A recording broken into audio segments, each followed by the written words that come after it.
Miguel Ángel Guerra, evaluar es comprender, de la concepción técnica a la dimensión crítica. La evaluación no sin motivo se ha convertido en los últimos años en uno de los ejes sobre los que pivotea la reflexión educativa. Puede haber en ese hecho un componente irracional como el que impulsa algunas modas y muchos intereses de diversos tipos, que se promueven de forma más o menos explícita. Lo cierto es que la forma de entender la evaluación condiciona el proceso de enseñanza y aprendizaje. Por una parte, la forma de concebir y desarrollar ese proceso conduce a una forma de practicar la evaluación, pero no es menos cierta la tesis contraria. Una forma de entender la evaluación hace que se supediten a ella las concepciones y los métodos de enseñanza. La concepción predominante sobre la evaluación afecta no solo a la que se realiza en las aulas, con los alumnos y alumnas, sino a los centros escolares. La utilización de la evaluación como un instrumento de diagnóstico, de aprendizaje y de comprensión encaminada a la mejora tiene una menor presencia que la evaluación como mecanismo de control, de selección, de comparación y de medición. No es que exista dos paradigmas únicos, radicalmente opuestos, sin zonas intermedias en que se entremezclen las concepciones y los enfoques divergentes. La educación e incluso la enseñanza está transida de complejidad. No es acertado simplificar un proceso tan complicado como la adquisición de aprendizajes o el desarrollo personal. ¿A qué llamamos éxito y fracaso escolar? Si los grandes triunfadores del sistema no son capaces de que desciendan significativamente en la sociedad las grandes lacras de la desigualdad, la injusticia, la opresión, etc., ¿por qué hablamos de éxito del sistema? Hay, pues, una dimensión colectiva y social de la evaluación educativa que, en definitiva, se pregunta por las consecuencias de la educación en la mejora de la sociedad. ¿Qué hacen los que triunfan con el conocimiento adquirido? ¿Para qué sirve haber alcanzado el éxito? La finalidad esencial de la pedagogía es proporcionar medios a los grupos sociales oprimidos para que tomen conciencia de su situación y facilitarles los instrumentos para encontrar métodos de transformación de la realidad. La evaluación tiene una dimensión sociológica ya que convierte a la criba que selecciona a los estudiantes y permite o impide su avance en las siguientes etapas del sistema. Cuando no existe igualdad de oportunidades, lo que hace una pretendida evaluación justa y objetiva es perpetuar y acentuar las diferencias. ¿Cómo van a obtener unos resultados similares en unas pruebas de inglés un alumno que tiene en su casa ayudas suplementarias, profesores particulares, materiales especializados y sobre todo un clima favorable, y otro que no dispone de ayuda alguna y que, por el contrario, vive en un ambiente culturalmente depauperado?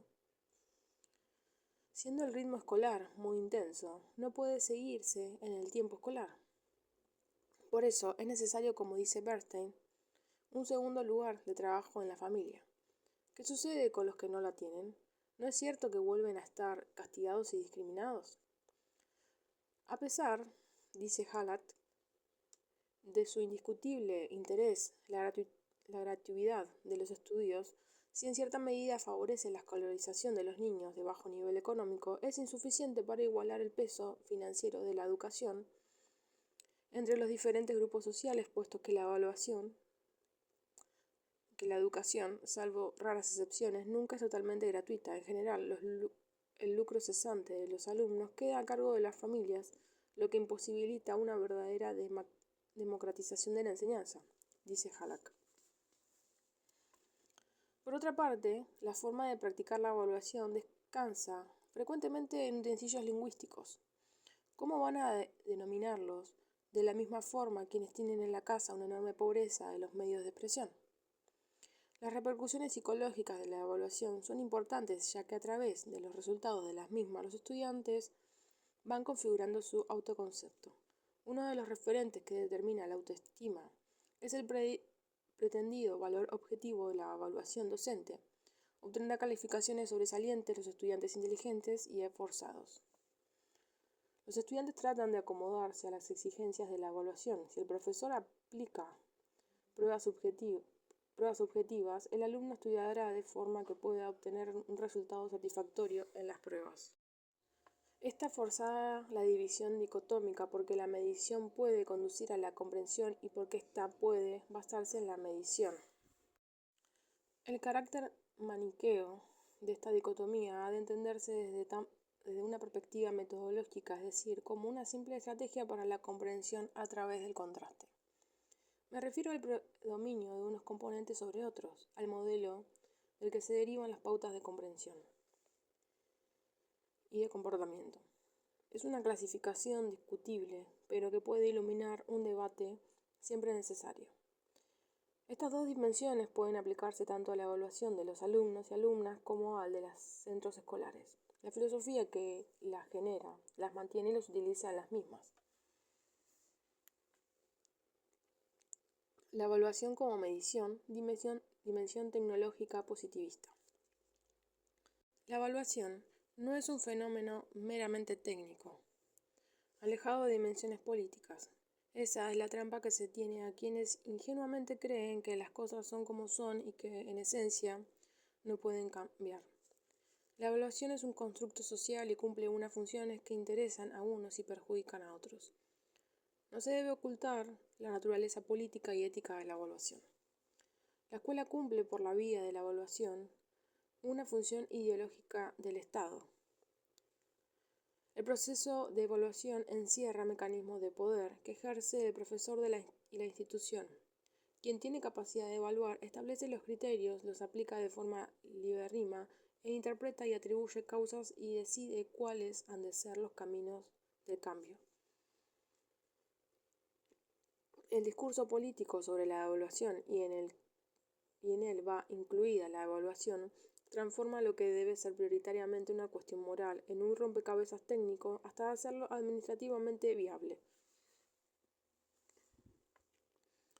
Las exigencias de la reforma, nacidas de la inquietud del legislador más que la preocupación de los profesionales, ha despertado preguntas y avivado preocupaciones de carácter técnico.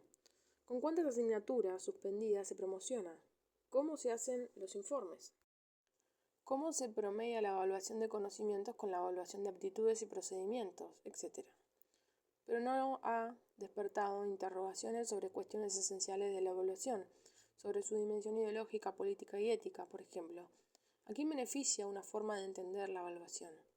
¿Qué intereses promueve? ¿A qué modelo educativo y qué tipo de sociedad responde? La evaluación no solo incorpora procesos de medición y de cuantificación, sino explicaciones causales sobre las mismas. He asistido a numerosas sesiones de evaluaciones en las que los profesores atribuyen el fracaso a causa exclusivamente centrada de los alumnos. Son torpes, son vagos, están mal preparados, ven demasiada televisión, no atienden, no saben estudiar, se portan mal, están desmotivados, no entienden, forman un grupo malo, las familias no ayudan, etc. Cuando se atribuyen todas las explicaciones del fracaso a factores ajenos, ¿cómo se va a mejorar la práctica profesional, el contexto organizativo, la organización de los contenidos, la metodología de enseñanza, de modo de evaluación? Son los alumnos quienes han de modificar aún sus comportamientos o redoblar sus esfuerzos. Son los padres y las madres quienes tienen que ayudar más y mejor a sus hijos, hijas, etc. Es una sociedad meritocrática. Es lógico que exista un modelo de evaluación que solamente tenga en cuenta los resultados y las calificaciones. Naturaleza. En una evaluación que consiste fundamentalmente en la comprobación de los resultados de aprendizaje en el ámbito de los conocimientos, se realiza a través de pruebas estandarizadas para todos iguales, aplicadas en los mismos tiempos y corregidas con criterios similares. La evaluación se convierte en una comprobación del aprendizaje y en un medio de control social. Se expresa a través de números y se cuantifican resultados que pueden compararse. La utilización estadística de los datos tiene un nivel micro en el aula y un nivel macro fuera de las mismas. El assessment institucional consiste precisamente en la medición de resultados a través de pruebas, en el establecimiento de clasificaciones y en la recompensa a quienes mejor puestos alcanzan. Extraña una concepción utilitarista del aprendizaje, de modo que el rendimiento es el único, o al menos más valioso, de los indicadores del éxito. La concepción técnica de la evaluación exige la taxonomización de los objetivos porque la comprobación del aprendizaje se puede efectuar de forma clara y precisa. Se simplifica la comprobación ya que no se ocupa de los efectos secundarios, no se pregunta por las causas del fracaso y no se plantea cuestiones relativas a la transformación de los procesos. Funciones. Algunas funciones se acentúan desde esta concepción. No es que desaparezcan otras, pero cobran especial relevancia las que siguen. 1. Control. La evaluación permite controlar la presencia en el sistema y la superación de sus dispositivos de garantía. 2. Selección. A través de la evaluación, el sistema educativo va dejando fuera a quienes no superan las pruebas y va eligiendo a quienes son capaces de superarla. De hecho, no existe una clara relación entre el éxito académico y el éxito laboral o social. 3. Comprobación. La evaluación permite saber si se han conseguido los objetivos propuestos. Según una escala de valoración, como la evaluación se realiza siguiendo los objetivos propuestos, la superación de las pruebas sirve de garantía social. 4. Clasificación. Como la evaluación tiene un referente comparativo doble, como los mínimos y con los demás estudiantes, los resultados permiten clasificar a los estudiantes. 5. Acreditación. La superación de los controles de la evaluación conduce a la acreditación académica y social. Esa acreditación tiene también una escala. De hecho, se utiliza en concursos y oposiciones. La media de las calificaciones es un indicador relevante. 6. La evaluación encierra poder porque quien evalúa impone criterios, aplica pruebas y decide cuáles han de ser las pautas de corrección. Puede incluso negarse a compartirlas y a discutirlas con los alumnos y alumnas. Etiología. Este modelo se instala en el sistema porque la sociedad desea contar con indicadores cuantificables del éxito o del fracaso. Los niveles siguientes del sistema educativo condicionan también la evaluación de los inferiores. De hecho, se va endureciendo las dimensiones cuantitativas a medida que se avanza en el sistema. Otra causa de la implantación de este modelo es en su mayor simplicidad. La cuantificación libera de preguntas profundas, ya que todo parece explicable. A esto se añade que los profesores tienen una justificación más contundente cuando se producen reclamaciones e reivindicaciones si han aplicado fórmulas matemáticas para la corrección de pruebas objetivas. Consecuencias. En otro lugar, he analizado las características culturales que genera una determinada forma de realizar la evaluación en las escuelas. He aquí algunas de ellas. 1. Cultura del individualismo. La hora de la verdad en la enseñanza es la hora de los exámenes y de los resultados. Cuando se desaprueba, se ha perdido el curso independientemente de lo que se haya aprendido. Aunque se insista en la importancia del trabajo cooperativo, la evaluación tiene siempre un carácter rabiosamente individual. 2. Cultura de la competitividad. Los compañeros tienden a ser vistos como rivales, ya que se han convertido en competidores. El hecho de que no todos puedan conseguir becas, puestos de trabajo, distinciones, etc., hace que se establezca un clima de competitividad que no siempre respeta las reglas morales del juego. 3. Cultura de la cuantificación. Los informes finales son cuantitativos y se encierran en un número o en una palabra que corresponde a una escala nominal. Aunque se hable de evaluación cuantitativa, lo cierto es que al final del proceso evaluador tiene que aparecer la calificación en términos de suspenso, aprobado, notable, sobresaliente. 4. Cultura de la simplificación. Este planteamiento cuantificador que se centra en los resultados evita profundizar en los problemas profundos que subyacen a las prácticas educativas. Problemas relativos a la igualdad de oportunidades, a las causas del fracaso, a la adaptación del sistema, a las capacidades de cada alumno, etc. La simplificación deja al margen los efectos secundarios, los beneficios difusos o tardíos. La interrogación sobre los objetivos propuestos y sobre todo aquellos logros que quedan más allá del escrutinio de los evaluadores, como he oído decir a Robert Stake. 5. Cultura de la inmediatez. El éxito o el fracaso inmediato se produce en cada evaluación, sí que se plantea otras cuestiones más alejadas de los intereses del momento. Las familias procuran que sus hijos o hijas superen el peldaño de cada evaluación y los niños y niñas ponen el máximo empeño en salir adelante en las pruebas que deben afrontar. El carácter demostrativo de la evaluación: pocas veces se negocian los contenidos, los criterios, la aplicación de los mismos, etc. Hace que los alumnos tengan que acomodarse a las exigencias de cada profesor. De hecho, los alumnos se preguntan y acaban subiendo cuáles son las peculiaridades demandas de cada profesor. Puesto que todo proceso está cargado de poder, los alumnos, dejó de poner en cuestión esos criterios, hacen lo posible para acomodarse a ellos a pesar de su manifiesta irracionalidad e injusticia. Muchos profesores utilizan de un año para otro los mismos criterios de evaluación sin que la reflexión sobre la práctica contraste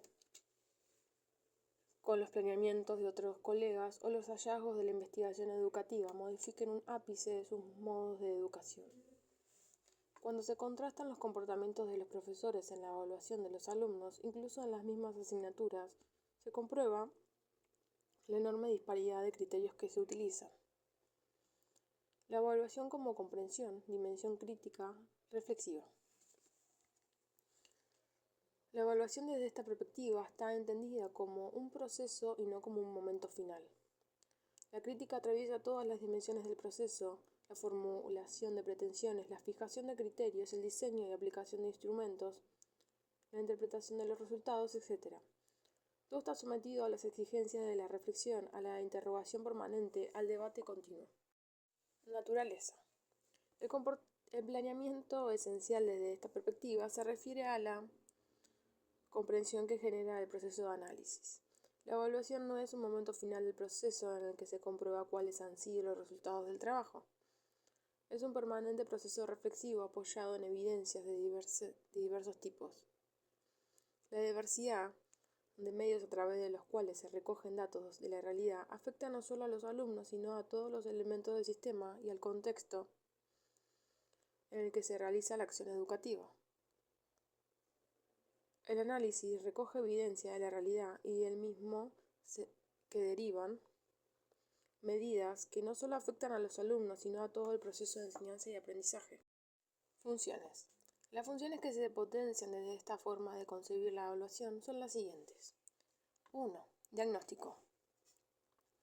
La evaluación, entendida como un proceso de análisis, permite conocer cuáles son las ideas de los alumnos, los errores en los tropiezos, las principales dificultades con las que se encuentran, los logros más importantes que han alcanzado. 2. Diálogo. La evaluación puede y debe convertirse en una plataforma de debate sobre la enseñanza. En ese debate han de intervenir las familias, los alumnos y otros agentes preocupados por la educación. 3. Comprensión. La evaluación es un fenómeno que facilita la comprensión de lo que sucede en el proceso de enseñanza y aprendizaje. Esa es su principal característica, su esencial valor. 4. Retroalimentación. La evaluación ha de facilitar la reorientación del proceso de enseñanza y aprendizaje, no solo en lo que se refiere al trabajo de los alumnos, sino a la planificación de la enseñanza, a la modificación del contexto, a la manera de trabajar los profesionales. 5. Aprendizaje. La evaluación permite al profesor describir si es adecuada la metodología, si los contenidos son pertinentes, si el aprendizaje que se ha producido es significativo y relevante para los alumnos. Etiología. El origen de esta dimensión está en la propia naturaleza de la escuela y los procesos de aprendizaje y enseñanza que se desarrollan en ella. La coherencia del sistema exige que la reflexión se instale en la dinámica de actuación y en los procesos de evaluación. La naturaleza misma de la escuela en su conjunto y de la tarea que realizan en ella los escolares exigen que se planteen la evaluación, tanto en la institución como de los alumnos, como un proceso de diálogo, comprensión y mejoras. Consecuencias. La evaluación, así entendida, lejos de ser un trabajo añadido o una complicación, se convierte en un elemento generador de rasgos positivos en la cultura escolar y cambios profundos y fundamentales.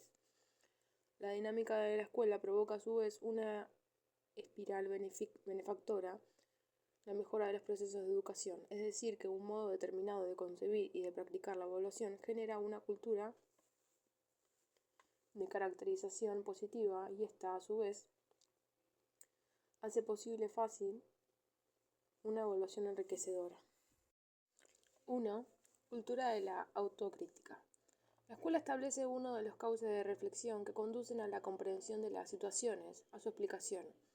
El análisis holístico, conceptualizado y procesual tiene en cuenta todos los elementos que inciden en el proceso de enseñanza y aprendizaje y por consiguiente la estructura, el funcionamiento y la actuación de los profesionales. La evaluación no es una simple medición, sino un proceso reflexivo. 2. Cultura del debate. La evaluación, así entendida, se convierte en una plataforma de discusión y de diálogo sobre los planteamientos, las condiciones y los resultados del sistema. En ese diálogo intervienen no solo los agentes de la actividad docente-discente, sino las familias y la sociedad en general, ya que la educación no es fenómeno que les resulte ajeno o intrascendente. 3. Cultura de la incertidumbre. Este tipo de enfoque de la evaluación genera y a la vez procede de una actitud incierta ante la experiencia profesional. Desde las verdades indiscutibles, es imprescindible plantear cuestiones y críticas reflexivas que permiten la comprensión profunda y el cambio de las situaciones, de las aptitudes y de las concepciones. 4. Cultura de la flexibilidad. Cuando las rutinas institucionales y la rigidez organizativa se arraigan en la dinámica escolar, existen pocas posibilidades de introducir interrogantes que inquieten y modifiquen, que afecten a lo sustantivo. Los cambios se reducirán a pequeñas variantes de formas que, muchas más veces, no hacen más que mantener, solapar o incrementar los problemas de fondo. 5. Cultura de la colegialidad. El debate exige aptitudes dinámicas colegiadas, ya que no es posible intercambiar opiniones y experiencias desde lo individual, actitudinal e institucional. El paradigma de la colegialidad exige no solo aptitudes de apertura, de cooperación, sino tiempos y espacios que posibiliten la práctica colaborativa. El camino de la mejora, el cambio de paradigma. La evaluación condiciona, como hemos visto, todo el proceso de enseñanza y aprendizaje, incluso el modelo de escuela.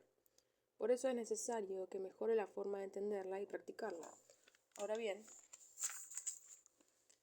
la mejora no viene de un perfeccionamiento matemático de los instrumentos de medida, sino de las transformaciones de su valor y de su uso. Jimeno Sacristán dice: es preciso recuperar un cierto sentido naturalista de la evaluación como método de conocimiento. No podemos olvidar un simple hecho, pero decisivo. Solo las informaciones obtenidas de los profesores, la mayoría de ellas por vía de la evaluación informal, de acuerdo con sus esquemas de apreciación y en el transcurso de la acción, son las que seguramente ellos utilizan con más acierto como información orientadora del curso que siguen, los acontecimientos de clase, acomodación del proceso didáctico, elaboración de los juicios sobre los alumnos, etc. Dice Jimeno Sacristán.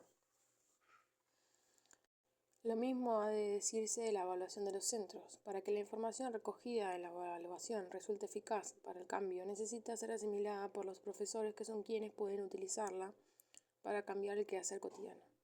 Es difícil que la evaluación educativa se transforme de manera súbita y automática, o por efecto de leyes que imponen al profesorado cambios, ya que estos no afectarán su dimensión profunda. Los enunciados legales conducentes a un pretendido cambio se estrellan a veces con las cortapisas de la práctica que dificulta o contradice esos presupuestos. Pretender imponer la evaluación cualitativa sin que se modifiquen las condiciones temporales es una mera declaración de intenciones que lleva consigo una reacción negativa de los profesionales, que se ven obligados a realizar algo que no pueden hacer. No es fácil que el cambio se produzca sin que se mueva algunos presupuestos y exigencias sociales basadas en la competitividad, en la búsqueda de la eficacia, en el individualismo, en el pragmatismo más grosero. Las escuelas son buenas si consiguen sus alumnos buenos resultados. Si el hijo obtiene buenos resultados de forma rápida y cómoda, la escuela es magnífica. Si se retrasa o si no consigue aprobar, la escuela es deplorable. Los profesionales, muchas veces sometidos a presiones externas, sociales, jerárquicas, institucionales, asumen los postulados del eficientismo. La administración educativa ha de asumir la responsabilidad de dictar unas normas coherentes con los postulados teóricos que enuncia. Exigir evaluación cualitativa, por ejemplo, y mantener una gama de resultados cuantificables es difícilmente compatible. Las instituciones educativas como contextos profesionales donde los docentes desarrollan su labor han de asumir una filosofía en la que se haga posible un trabajo intenso y profundo, alejado de las obsesiones eficientistas. En cambio, profundo en los modos de realizar la evaluación procede de la reflexión rigurosa de los profesionales y afectar a 3 esferas fundamentales. A. Las concepciones educativas. Lo más importante para que se modifiquen en lo esencial las prácticas educativas, en que se transformen las concepciones sobre lo que significa la escuela, sobre lo que es la tarea educativa y por ende lo que es la educación. B. Las aptitudes personales. Como la evaluación es un fenómeno comunicativo, es necesario afrontarlo desde aptitudes abiertas y dialogantes. El diálogo ha de establecerse entre los administradores de la educación, los profesionales, los padres y los alumnos. C. Las prácticas profesionales. No solo hay modificar las concepciones y las aptitudes. El cambio es preferible hablar de mejora. Ha de afectar a las prácticas, al quehacer cotidiano. Cuando solo se transforman los discursos, no solo se reproducen las rutinas, sino que se genera una reacción descalificadora de la hipocresía institucional. Todo ello requiere una modificación del contexto y de las condiciones en las que la evaluación se realiza. Es importante transformar la esencia de las prácticas evaluadoras sin que se ponga en tela de juicio un modo de entender la escuela y la evaluación basado en la competitividad y la eficacia. La evaluación de carácter crítico exige una mayor participación de todos los elementos que intervienen en el proceso de evaluación.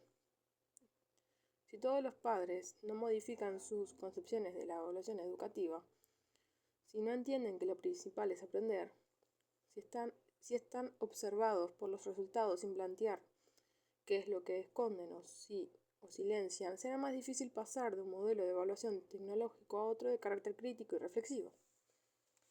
No es posible la transformación profunda sin que el profesorado reflexione de forma rigurosa y compartida sobre la naturaleza de su práctica profesional.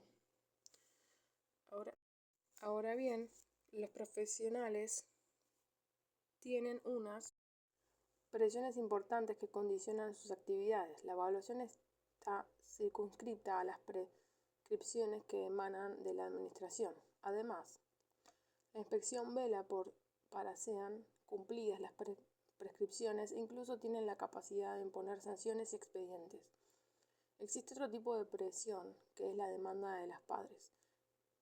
La expectativa de resultados, la exigencia del cumplimiento de las normas cuando éstas favorecen sus pretensiones.